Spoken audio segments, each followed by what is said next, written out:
Nigerian democracy threatened? Yes. It is threatened because it's no longer serving the will and the need of the people. It's no longer accountable to the people. It's no longer delivering results that the people require in critical areas of development, education, health, and pulling them out of poverty. Once the democracy is no longer serving the people, is no longer caring for them, is no longer securing them and everything, it's threatened. Okay. So, please, what are your strategies in the upcoming days to change the government? It is not my strategy. It is the strategy of the people. For democracy to thrive and survive, the people must own it. They must see it as their own. So it is Nigerian people that have to come out and say, well, listen, we cannot continue in this direction by going out to register their vote, insisting that their vote must count.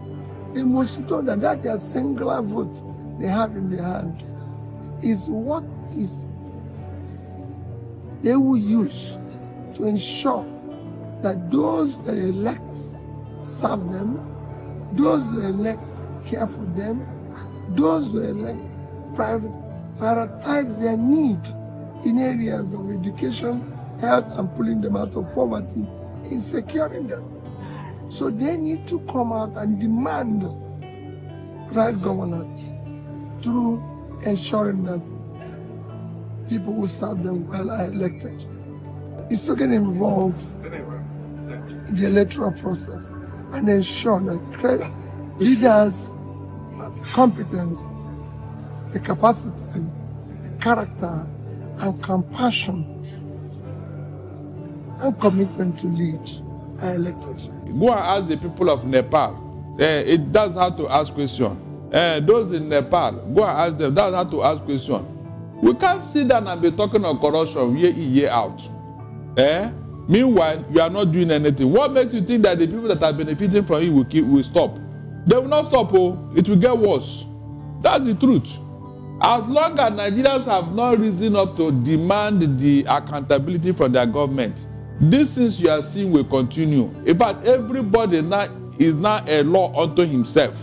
Mr. Okoro, if you go to Dangote refinery today, as we are sitting here now, there are makeshift shops in front of that refinery gate where Nupen people are collecting money. Every truck that passes there will pay money. They said it's 120,000 naira. Please, what are they doing with it? Do you know how many trucks we are talking about here? What are they doing with that kind of money? Dangote is telling you that, look, what you are talking of, I have already provided for my drivers. That is certain. All these things about medical, whatever, I have provided them. They have an internal association of drivers in this company.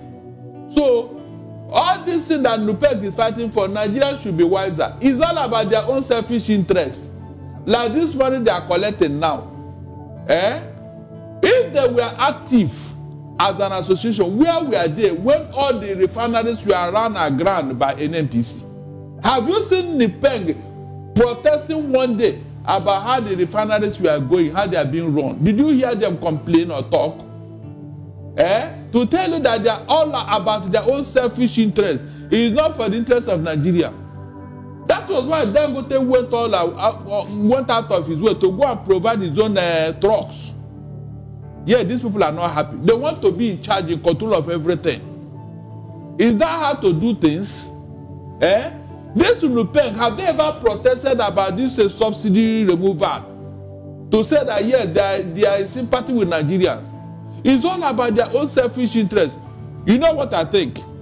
Mr. Okoro and Moses, somebody is teleguiding Nupeng to harass Dangote. They are not acting on their own. They are not, because I didn't see the reason for the agitation. I didn't see it. What they are agitating for is their own selfish interests. You already said it. I mean, Selfish interest. That's a reason. So why should that be our own problem?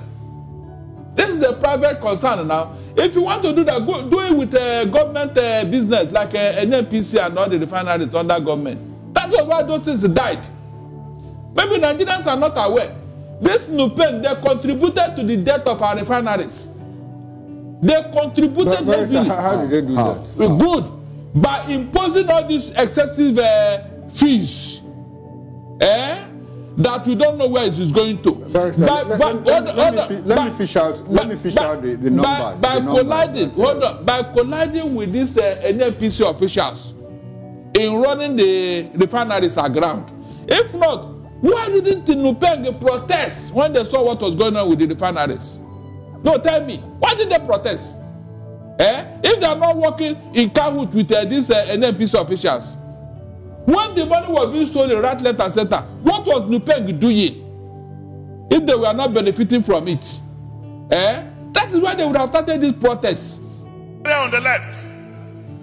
And we all swore before men and God to defend that constitution. And the most potent part of that constitution states that the security and the welfare of the people shall be the primary purpose of government. Today, Mr. President, there is no security, not to talk of welfare. And you need to be alive to even enjoy welfare. I think we should take these things beyond the rhetorics of presentation on daily basis. We are behaving as if we have kerosene flowing through our veins and not blood. We, most elites in this country, from the president to the least appointed, are protected by police and mobile police and even the army. Who is to protect the common man on the streets? Who is to protect the palm wine tapper in Humuleri? Who is to protect the Baduku in Marafa? Who is to protect the poor farmer in Ogbomoso? Mr. President, we should outgrow rhetorics and sensational presentations and call a spade a spade.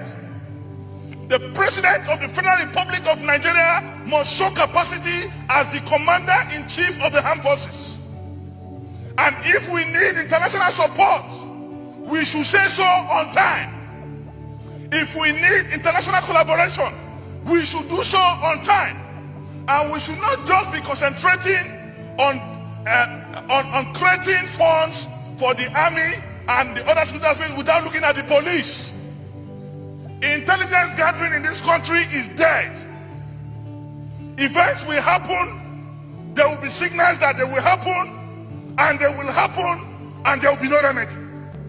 Mr. President, before the masses begin to chase us, before they begin to destroy our vehicles and our homes, I think it is time we act and make hay while the sun shines. You, the leadership of the Senate, I am advising and suggesting that you move and see the president. Let the president understand the magnitude and intensity of what is happening. We want to see a working security program. We want to see a decisive, pragmatic approach to this problem. We cannot just continue to have sensations on pages of newspaper and we are not seeing actions on ground. People are dying. Like because of Yahoo boys, they don't respect Nigerians.